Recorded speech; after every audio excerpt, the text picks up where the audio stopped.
Welcome home. We are WNST, AM 1570, Towson, Baltimore, and Baltimore Positive. Whether you're watching that on YouTube or out on the Facebook, we are still at AM 1570. Set a spot on your dial, especially if you're in the Baltimore area. You can listen from anywhere in the world at Baltimore Positive on the mobile device. We are taking the Maryland Crab Cake Tour on the road. We're going to be at Fadley's every Friday that the Orioles play. We're going to be there live from 2 to 5. I will have Pac-Mans to give away. They're not going to be scratched off in second chances like this. They're going to be legit beginning on Friday. Luke Jones is going to join us from 2 until 3 each and every Friday live. And then we'll have other guests doing a little Baltimore Positive. We got political stuff, musicians coming by, old buddies. It's been a hell of a month and a half in a lot of different ways. I'm going to preface this by saying I've had a lot of favorite segments this month. I mean, the Charles Steinberg piece, legendary, talking to people like John Eisenberg about Oriole history, and I'm wearing my Curio and Foreign Daughter Oriole shirt. There's a lot of people in my life that have sort of come back to me in images in recent times, with Peter Angelos' passing, the passing of the franchise, and the 25th anniversary of what I've done here. And I had a whole life before doing sports radio that some older friends and some Dundalk friends and people that knew me back in the day. But I'm doing this 25th anniversary documentary with my dear friend Greg Landry, who's been in my life a long time. His father-in-law was like an uncle to me, and we started putting the documentary together in February, and it's gotten a lot more unwieldy and windy in a lot of ways. And Greg said to me, "Who's going to be the narrator?" And I said, "You're Blue Rock Productions and Towson Transfer. You got a great voice, commercials." He's like, "No. You can do better than me. You need to go home, pray." Greg said, "Go home, pray, and think about who you're going to get, because like you got people that would do this for you because they love you." And I'm like, "Okay, let me think." I said, "Nobody loves me, but I'll think about it." So I immediately started thinking about if I died and somebody came back and, I don't know, some George Clooney played my role, or Eric Estrada, Donny Osmond came back and played my life story, who would I want to tell it? And what would the narration be? And I've seen so many awesome rock docs, including like I saw the Wham one recently and other rock docs. And 20 years ago, I'm in White Marsh watching VH1, and it's like a rock doc on like Sheryl Crow or something. And I hear this voice coming through. And at the end of it, it said narrated by Keith Brewer. And I'm like, whoa. There's only one Keith other than, Keith. There's only one other Keith I know, and that's Keith Brewer. And he was in the Ravyns. And I once was entertained in his one bedroom, a little apartment downtown, 4 blocks in the Baltimore Sun, when he was in a band called Company of Wolves. My ship is on its way. And I said, that Keith Brewer, that voice. And all these years later, I'd have never had a conversation with Keith Brewer about his narration, about the work he's done. But I said, I want Keith Brewer to be my narrator if I do this. And it was my first call, and everything else that fell into place. Gina Schock, John Allen, Ray Bachman, Mickey Coachella, Mike Brillhart are all a part of No One Listens, Everyone Hears. But once Keith signed up, I said, we got ourselves a documentary. So, Keith, I love you. Thanks for coming on. I mean, we got a long history. I have props. You remember this one? Do you remember this one? I'm holding props here for you now. Did I do a decent enough job of introducing you as anything other than he's the guy from the Ravyns in the band, and they're playing at this Cavern Club, Big Falls thing, and Rob and Raised on the Radio. So, like, other than that, but like, I know you in a whole different like light and love. And I saw you at the Kicks concert in September, and That's right. you were literally my first reach about 3 weeks ago. It was like St. Patrick's Day. And you're like, I'm really busy. It'll take me 5 minutes. And you turned it around. And it sounds like you did it in one take, man. Dude, I love you. That's all I can say, man. It was that was a perfect example of your. It's like you wrote it like you speak. You can get 1,000 words in a minute. It's like it was just there were some long sentences in there, bro. Gina Schock made me keenly aware. So the funniest thing is, I started thinking about who could tell my story in a credible way in Baltimore voices and friends of mine that care enough and love me enough to tell it in the kind of way that would be cool. And I went to over to Gina's place for her to record. And her Mhm. dogs are barking, her friends are there laughing at her. They're going out to lunch at Costas. And I'm there and I gave it to her. And I had to edit it on a plane going down to spring training. And I'm in Mhm. the plane and I got my headset on, I'm listening to it. And all she did was curse in her Dundalk accent. Like the outtakes reminded me of me doing radio 25 years ago when you give me a script that sucked and I read it and stumbled over it as the radio voice guy. Man, there's Right. nothing that's worse than a bad script. So I really apologize. Now I'm hanging my head and That shaking. wasn't Well, a bad you made chicken script. Yeah. salad out of it. You made chicken salad out of it, you know? That wasn't a bad script at all. It was well written. It was just long sentences, man, Listen, which I'm is gonna really funny because it was more conversational. The way I did it was I was trying to be well, you judge, but it was like the you're minute you fine. sent it over, I teared up and I'm like, this is really nice that all you are helping me. And but the Gina outtakes, every time she said F, and I'm like, oh man, the outtakes are just the best when you screw up. And I will say this: I've written a couple of books. I wrote a book on Peter Angelos, and I narrated it. And it was the first time I had ever sat and read my own writing. You know, my dad used to read out loud to me when I was a boy all the time. Like I love when my dad read to me. Even like my dad read The Bronx Zoo to me, Sparky Lot. Like my dad read books out loud because we experienced it together. It was better than reading it alone. I was a good reader, but like I never knew how much water I was going to have to consume and how much I would pee then to read anything. Because I read commercials and I'm off the top of my head, I can do commercials, right? And I've done scripting and whatever, but reading the Peter Principles when I went to read it aloud to put it on the radio, because I thought I wrote this cool book, I want to put it on the radio. And this is even really before books on tape became like the thing or whatever. Tell everybody what you do, because when I Googled you to see if A, I could afford you, B, if I could find you, C, if what else had you done? Because you did this VH1 thing, you do books by like Danielle Steele and James Patterson, who was on my show last year with Mike Lupica. Like you do really serious voice work that I don't think everybody knows about. John Allen didn't really know a whole lot about it. Well, it's funny because every once in a while, I mean, I've been doing it for 20 years, but every once in a while, somebody will discover that I'm the same guy, and they'll look me up on Facebook, which is what we do now. They'll look me up on Instagram or something, and I'll get this. I just got one the other day. It said, "You the guy that does what did he say? Are you the guy that reads books?" That's all he said, and I was like, "Well, I do narrate books, so yeah, I guess I am." And he said, "Man, they don't contact me to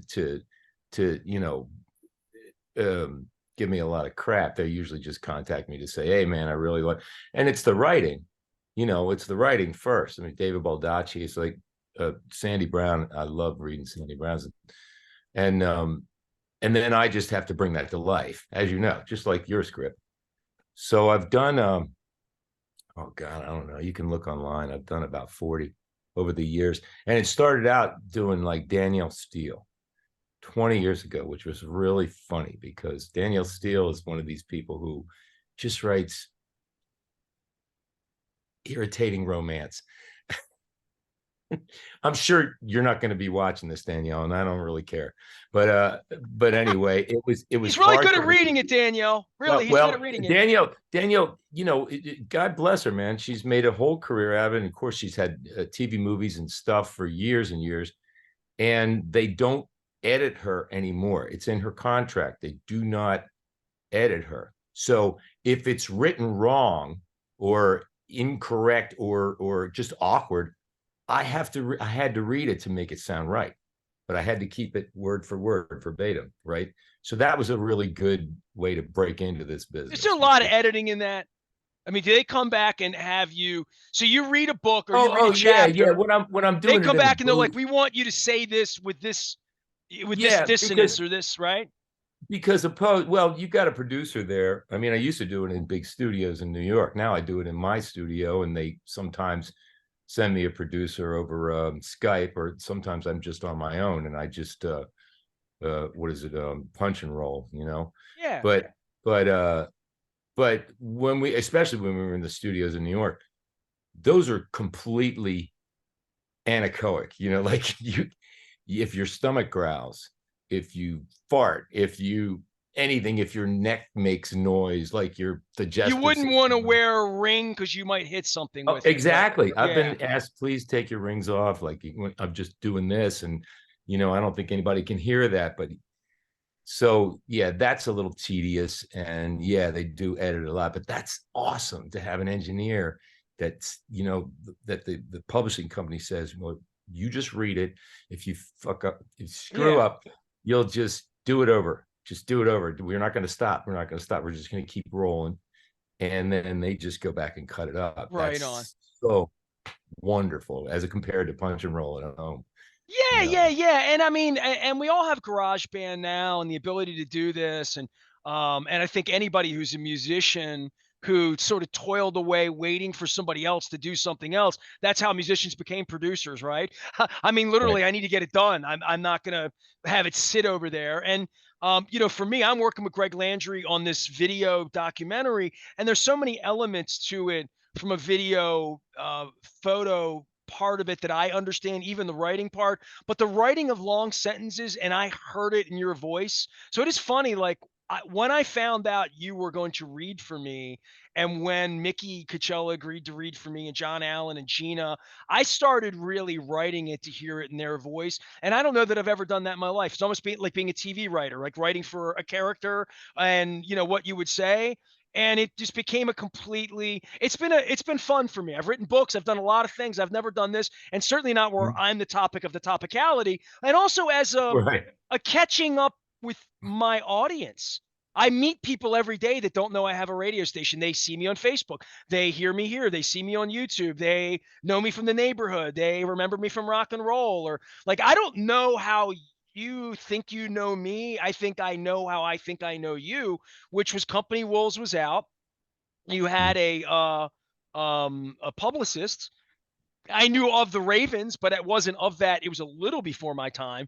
Evenly Cracked the Sky. Both of you were little. I wasn't old enough to get into the clubs in 80, 81, 82. I knew about Raised on the Radio, heard on 98 Rock, knew you guys were sort of the local legend guys and had opened some shows and whatnot. But all of a sudden, I'm in your living room and you're talking about your band and Company Wolves, and I met you as sort of this Cameron Crowe. I must have been 17, 18 years old sitting on your couch. You must have been thinking, what the hell's going on here? Yeah. And here we are 40 years later.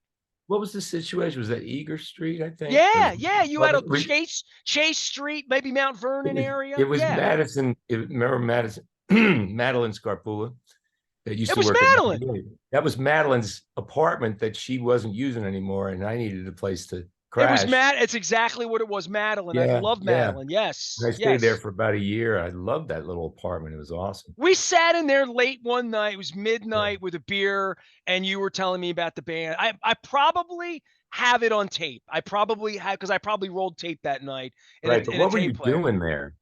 I was And we, writing for the Baltimore Evening Sun. I was the oh, music okay. critic. Okay. And we Okay. were promoting Company Wolves. You were coming out, your first album, Right. My Ship, and like all that was happening at that point for you. And I wrote about you, and then you reached to me years later when the Ravyns came to town, 1996. You guys played, you reunited, and you played in Harbor Place, Yeah. literally in the pavilion the night before we played the Raiders. So late August 30th of 96, you played a concert on that Friday night, and Mm. then you put together this Raven Maniac song, and you asked me to come down and sing in a studio, and I had never done Oh anything like yeah, I that. just noticed you were on the credits there. I was looking at the credits because that's come up. Actually, SI got a hold of us, of Rob and me, about a month ago, and had the Ravens won, I think we would have had an article come out because Dude, this this guy was like, song is a great song that and I you had to pull wrote. that out and look at the credits, and I was like, oh yeah, oh wow, I forgot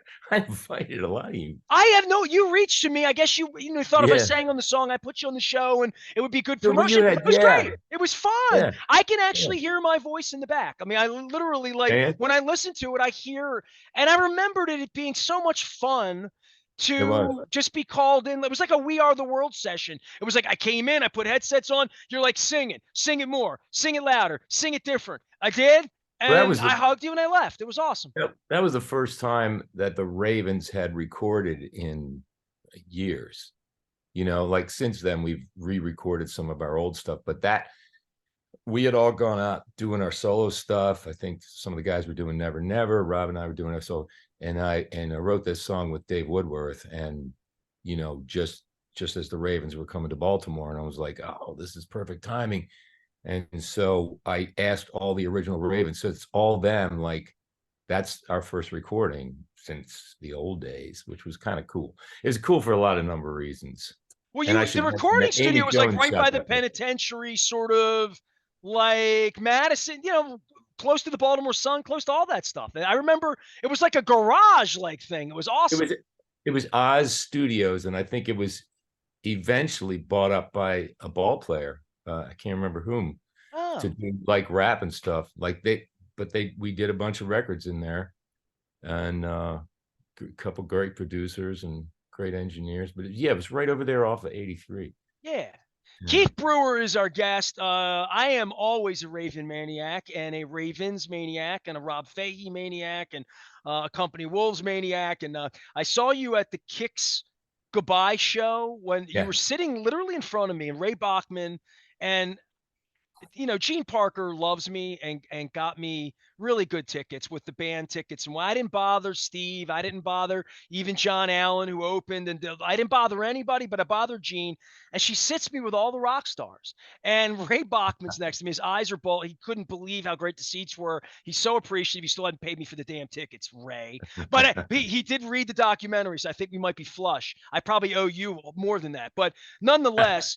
He elbows me. He's like, who's that guy? Who's that guy? It's like you were right in front of my wife and where my left knee was. And I looked and I couldn't catch the front of you. Then you turned and I'm like, that's Keith Brewer. And I gave you a hug and we said hello, but the show was, what did you make of that as a guy who was in a band that mattered, that still matters, and you're doing things, and God bless you, you got your voice work and you do, and I see you're out with different acts and bands being relevant and doing all that. That was one of the really beautiful nights, and to spend it with you and John and people I knew and loved and so many people there, that was a beautiful Baltimore music night. Yeah, it was a lot of fun, and my wife's a big fan, and she wanted to go, so we got those tickets. But you know, I've seen Kicks so many times and played with Kicks so many times over the years. I'm sure John probably said the same thing. A lot of us say the same thing. Like, was it the best Kicks show I ever saw? I can't say that. The production was awesome and over the top, you know, and I felt like Steve was just saving it up until Cold Shower. And once he hit that note on Cold Shower, I could see, like, because I know Steve, and I could see, like, he was like, oh, shoo, got through that. All right, now I'm gonna let it rip. And after that, you might notice that, like, he went a lot stronger after that. But I just thought everything went as planned. There was no mess ups. You know, it was like when you're trying to create something like a farewell concert, which has been years since I did that. You know, you The have to first one, plan right? Just the every first one. little thing. Yeah, right. Oh, I've done a lot of farewell. Not again. Not Stop again. calling them farewell concerts after a while. Well, I mean, and I guess that's what made me reach you. We're Facebook friends. I reached to you to do this beautiful turn on my dock, and you have. And if anybody, I had John over at Costas, and I tried to emulate you, and I went, he wasn't born nasty Nestor. So nonetheless, it was kind of fun. But I reached to you, and you did this beautiful turn for me, and now you're showing up on my Facebook pages. We sort of realized the algorithm. Give me the Cavern story, the Liverpool story, because I've seen bits and pieces. I'm friends with both of you in and out. The Beatles thing, I think we all have that. I've never been to Liverpool. I've had an opportunity. I haven't gone. Tell me Mhm. what you're doing up the road here next week on the 19th, because I want to come out and Oh, participate. I haven't seen you guys play in a long time. I owe you some love, if nothing else, promoted, whatever. But I oh, want to come and I hope you experience it. show up. I Yeah, I love hope you you show guys, up. man. That was actually like a cool little story. Like I had gone over there with Barley Juice. Barley Juice has done a couple of Ireland tours and brought people. And we played the Cavern Pub, which is across the street, like Matthews Street is where that cavern is, a very famous street. And we had played the Cavern Pub. And I said, oh, wouldn't it be cool to get the Ravyns over here? Man, we had the whole trip scheduled out. We were going to play the Troubadour in London. We were going to go on this big rock tour. We had a guide who's since retired. And then COVID hit and the whole thing got blown to bits, and everybody had to oh God, the travel agency had to get everybody their money back, which was not a simple feat. So anyway, I was disgusted, and it took me years to get up the courage. And then about a year and a half ago, I said, all right, you know what? I'm going to do this, but I'm going to do it myself, because to get the whole band, the Ravyns over there, was just part of the hassle. It was really a hassle, because for every free person on the tour, you have to bring this many people in. And so I sent out a message to our Ravyns thread, which we've had for years. That's how we communicate. And I said, guys, I just want to let you know I'm going to be advertising this trip, but I'm just doing it myself because it's just too much hassle. I can't do it again. And I don't think anybody cared, except Rob caught up with me like 2 days later. He goes, you going to do that England trip? And I said, yeah. He goes, I want to go. And I turned to Beth and I was like, if anybody's going to go, it will be perfect for him, because he and I wrote all the songs. Like, we already got what we're going to do. So, The yeah, Lennon man. and McCartney, if it were. We recruited enough people, and we recruited a great gang of people who, if you come to the show, they'll probably half of them will be there. And we had a great time. We did a whole London tour of rock haunts. We went to Eel Pie Island, and Abbey Road, and all that stuff. And then we took a bus and went up to Liverpool, and they put us in the Cavern. And there's 2 stages in the Cavern because it's been rebuilt a couple times down there. And Well, it has oddly, been 60 years, right? Literally. right. And oddly enough, up until about 20, 25 years ago, nobody really commercialized on it. So you could go over there and it was the same.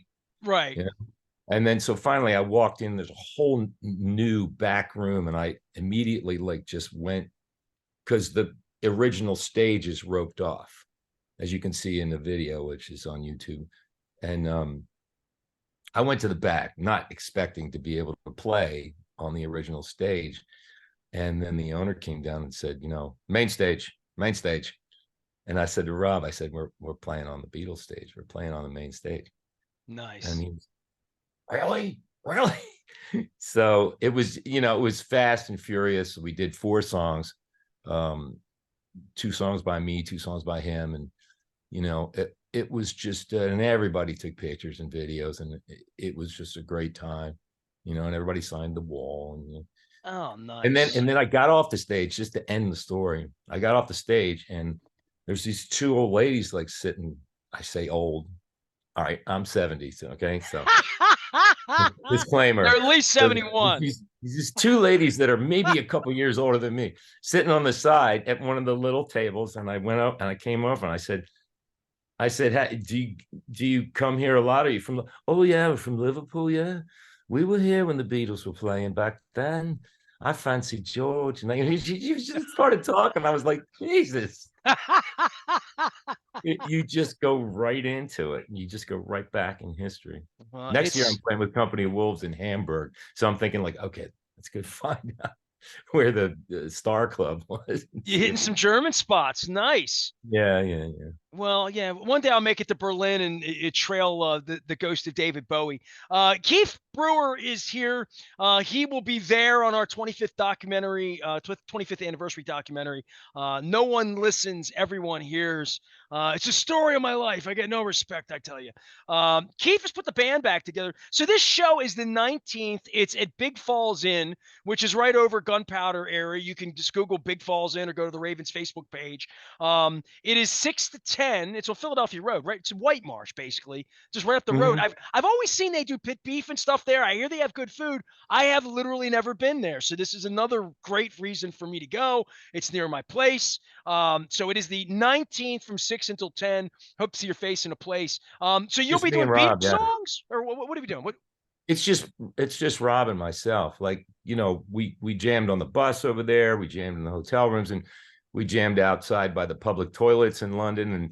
And the group that we took were so fantastic and supportive, and we said, and Rob turned to me and he says, "Hey, we should do this again, like back home." And I'm like, "Of course." And I don't know why we never have, but he and I have never appeared as a duo. What? No, we never have. It's Oh, always hold on. been You made either your debut in the Cavern Club? What? kind of, yeah, kind Did of, you do a yeah. Beatles song there or just Raven songs? No, you know what? There's so many people that come in there and do Beatles songs, and we were like, "No, we're not doing that. Oh, wow. That's the We're doing deal. our own People go in there stuff." and do a Beatles song. Okay, I Oh get it. yeah, there's guys that sound just like. I mean, there's impersonators, and if they have a 24/7 feed, you could go on the Cavern Club or whatever it is right now, and I noticed that my publishing sales went up just from playing like Company Wolves Call the Wild or Raised on the Radio. Like it's enough, enough ratio of people saw that on the Cavern feed that my sales went up the next month. And I said to Rob, I said, "Watch this, it's We got to go really back. I know. I know. Finance the next trip. But I mean, all these guys that go in there and play Beatles songs, like they're not selling anything. Right, So they don't even know this. They don't right, realize this. It's just a gig. It's just a thing for them. right. Well, I mean, and there's a titillation to doing it, which is the reason you did it to begin with. And now you're doing it for the big payday over at Big Falls. But more than that, just put the thing back together. So you will do Beatles song. What will you be doing I think we'll as do a a few duo? Beatles songs. He sent me a set list of stuff. I mean, basically, this is just Rob's been taking somebody with him for the last 5 or 6 months, to help him sing and play on his solo gigs. And I said, well, let me do that, So we picked a day because the next day, which is not promoted, the next day I'm playing bagpipes there at Big Falls for the Fallen Bikers thing. I've been doing that for about 5 years. You're a bagpipe player? Yeah. What else do you play that I don't know? Like, what else? I mean, you're a narrator, and I got people that have known you forever that don't know that. A documentarian. Even when someone writes poorly constructed long sentences, you still make chicken salad out of it. But I mean, from the band work and Company Wolves, you mentioned them as an active thing. Like, we're doing this. Mm. What Barley Juice? I mean, I see that. Like, what else are you doing? And you don't even live in Baltimore anymore, right? I mean, No. tell me the tale of how you wound up in Filthy. Um, I actually, by way of New York, I mean, I moved out of Baltimore when the Ravens officially broke up in 1986 and moved to Baltimore and made my way there, kind of started all over again. That's where I put together Company of Wolves, and then we did that trip.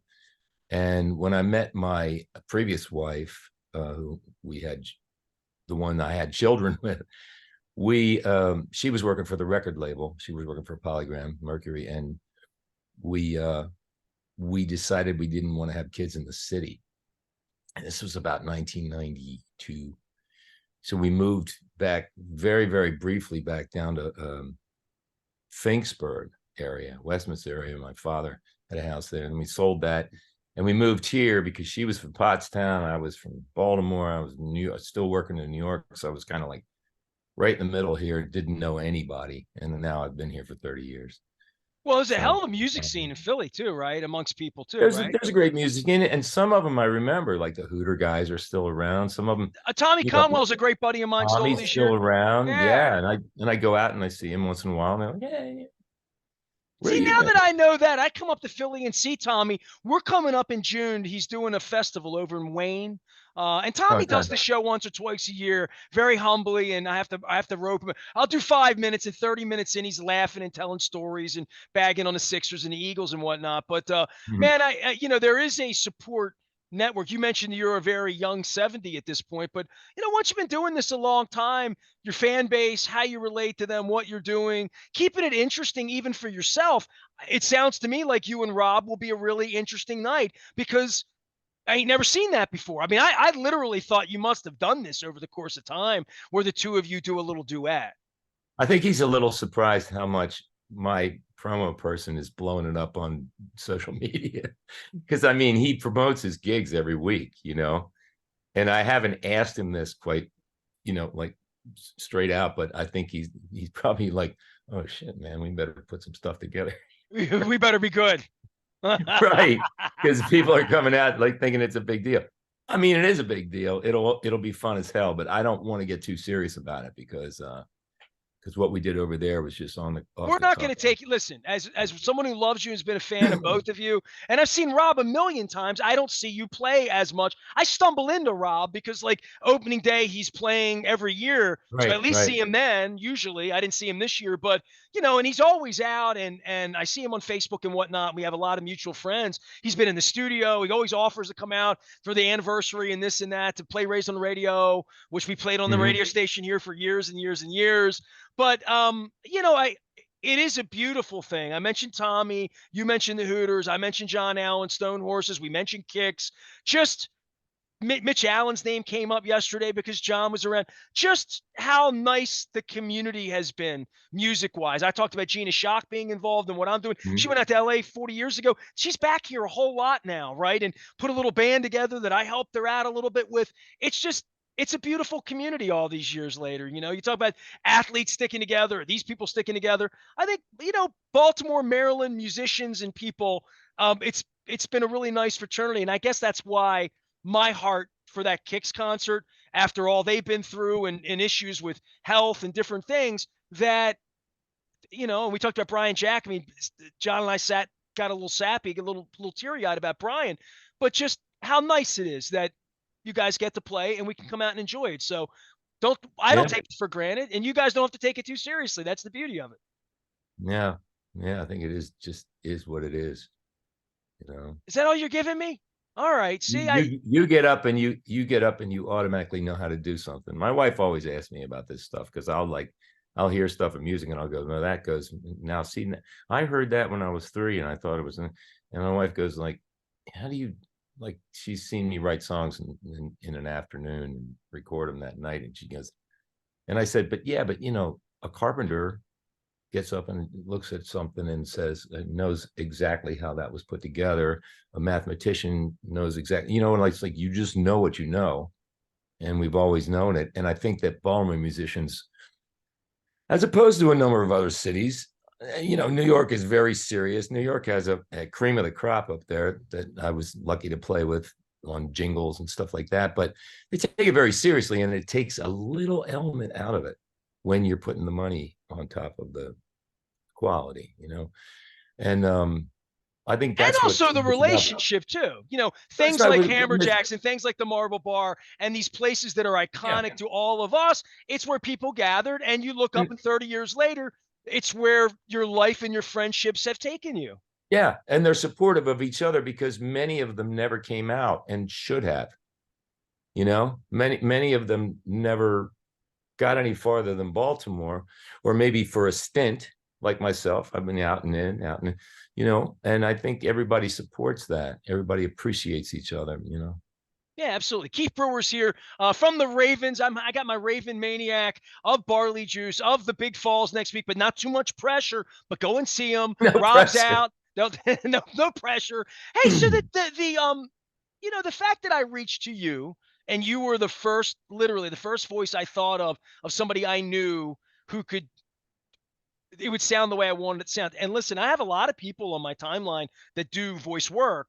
How did you get into that? Because my wife has said over the course of time, like, you could do that. And I'm like, and then I hear somebody like you do it. And I'm like, no, I could do it in the Baltimore accent. I could do it poorly for free with some sips of water. And if they really wanted to hear my lousy voice, great. But then, like, you've honed this. But I heard you on VH1. When did was that 2001, Oh, 2, 3? Like that that? was, yeah, maybe even earlier, the 90s. I did that show before they were rock stars. I did that show about 2 years, maybe. A lot of episodes though, right? Yeah, Like we did about dozens. 40, 45 episodes. Yeah. And who were they of? Like, give me five names of who you read those pieces for. You mean the rock stars? Yeah, who were the rock stars that Oh, they featured? they had 5 or 6 every week. I mean, it was everybody. It was I have a lot of them here. I have But it was like their scripts. high school picture and their story and where they Yeah, came yeah, yeah, from. yeah. Yeah, I mean, in those days, it was like Kid Rock, and they went from Madonna, like who was Eddie Vedder. They would find these things, people started sending stuff in, of course, once the show became a hit. and they had so much background on people, and they How'd had to you get. get that gig? I had an agent. I mean, I was Had doing a you lot of started to read voiceovers. things out loud to Yeah, I was practice, doing or a lot of voiceovers for commercials at the time to sustain my family, right? um, and and that was really good union money. And then every once in a while, the promo person in my agency would say, like, you know, we want to do this show, we want to promote this show. Like, I got you a gig. I worked at NBC for a while. I did I think it was Good Morning America. Every morning, that was my voice that brought you in. I did a lot of stuff that I never told anybody what I was doing because I was just doing it. And out of that, every once in a while, I'd go over to the VH1 studios and we'd do a promo for an album, um, you know, or something. And then they called me for this show. So I kind of was already known. Yeah, but I mean, it's not easy work, and it's not normal, and it wasn't your first line of Well, the you know, patient, right? Literally, also, I right? think they liked that I sounded sarcastic, and I lost a lot of jobs because of that. Because I have just weird thing like, well, let's look at little David, you know, whatever, and it just sounded, you know, I mean, I lost a lot of jobs because of that because I sounded too sarcastic, but it just was natural for So this that's a perfect voice for my narration for in my that show. documentary. Oh yeah. Hopefully, no one will pick that out of your monologue of You, your. you know what? When I think of this as a guy who's owned a radio station for 25 years and you work on branding, and whether you're Jack Radio or Jill Radio or you're the Mhm. Bay or you're the with the Z or whatever the hell, the Froggy, whatever it would be, um, Jack Radio, who I don't know who that voice is, but the whole thing is to be a dick, basically. Like, right, Oh the yeah, oh whole yeah, voice is just to be the biggest jerk you could possibly be. And I'm thinking, that ain't the Wolfman Jack, the kind of, and certainly from my standpoint right. of even writing a documentary about how I exist as a radio voice 32 years later, you need to be a little entertaining, and you need to, you need to have a Mhm. little bit of entertainment with you. And I'm But thinking, your what's but your voice entertaining is about a mine. jerk reading the weather who's from out of town, making Baltimore inside jokes, who's clearly doesn't even know where Baltimore is? Like, I'm thinking, like, that's corporate radio for you, is what that Yeah, is. and your voice is perfect for like sports casting and stuff because you go way up here, you know, whereas I'm down here all the time. Down here. Ben FM up here. The Jack radio is Ben because we live in Philadelphia and it's Ben Franklin. It's been, Ben FM. It's the oh, same thing. what's It's the Jack same for in voice. Baltimore? Why wouldn't they I call it no, Edgar? I have no. Like, what I I don't mean? want to even. I don't even want to comment on your radio show with Jack. I will let you go on that note, and I just want to say thank you. And you really, when people see and feel and hear the documentary that we've put together with Greg, they're going to hear your voice amongst other familiar voices. And Yeah,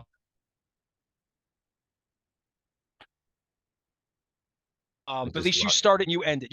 You are VOG is what you are. Voice of God in my thing. How does that make you feel? A sarcastic God, I might add, right? All right. Well, thank you, Nestor. I'm glad I represent that to somebody. Tell everybody how they can find you if they want to find you. I mean, you're a very available Well, individual like Mr. Angelos, but like, I mean, bookings, bands, all that kind of stuff. well, I'm everywhere. I mean, on Instagram, I'm Kiefer Madness, Kyfer. Keith Brewer on Facebook. I'm on TikTok. I mean, it's hard not to find me. If you Well, just write to Keith Brewer at Gmail, you'll get me. So, it took me all of 30 minutes to find you, and when I found you, you were kind to me, and I appreciate you coming on. I hope you have a big gig in a couple of weeks, and we'll yeah. hope to see you over there. And I'm looking forward to the debut of this new Fahey Brewer, or is it Brewer Fahey project? I don't know. We'll have to figure out what's page plant or plant page. Yeah, I we'll am. have to flip it up. We've had some fun this week. We've been at Costas. John Allen joined us. If you love music, John is a lifelong friend of mine. We talked about the M3 gig. I'm trying to track down D. Snyder before the end of the month, so we can talk about I Want to Rock. And we're also going to be at Fadley's on Fridays with Luke Jones doing some baseball. I have the Pac-Man scratch also in the Maryland Lottery. Big thanks to our friends at Jiffy Lube Multi-Care as well as Liberty Pure Solutions. Keith Brewer from the Ravyns, my documentarian of sarcasm. We are WNST, AM 1570 Taos in Baltimore. And we never stop talking. I got to do this because of Pac-Man. Baltimore positive.